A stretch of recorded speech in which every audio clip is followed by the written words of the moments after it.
vous avez reçu le pardon de vos péchés. Mes frères, vous voyez quelle est votre vocation. 1 Corinthiens chapitre 1 verset 26. Vous avez reçu le pardon de vos péchés. Vous êtes sauvés, mais c'est seulement un commencement. Dieu vous prend à son service et vous dit, mes frères, vous voyez quelle est votre vocation.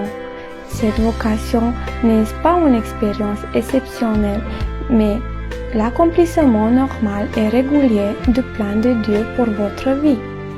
La croix de Jésus-Christ avait été présentée aux Corinthiens de telle façon que chaque chrétien y avait trouvé sa vocation, que n'est pas réservée à quelques privilégiés, mais destinée à tous les saints.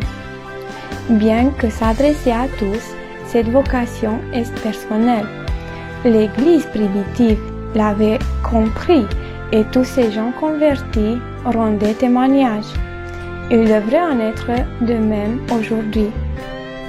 Chacun devrait être personnellement convaincu de sa vocation. Pour les chrétiens, la vocation de la croix est une obligation et non pas une expérience facultative.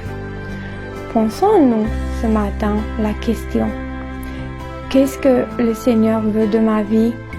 Saul de Tarse persécutait l'Église. Il avait décidé devant Dieu de faire périr les chrétiens. Mais en une seconde, il est devenu l'apôtre Paul. Christ s'était révélé à lui. Dès lors, il annonça à la croix qu'il avait blasphémé, car il n'avait fait expérience dans son propre cœur. La communion des souffrances de Christ devient la clé de sa vie, parce qu'il avait eu une révélation personnelle. L'Église a été prêchée jusqu'aux extrémités de la terre. Cette vocation, le Seigneur nous offre aussi.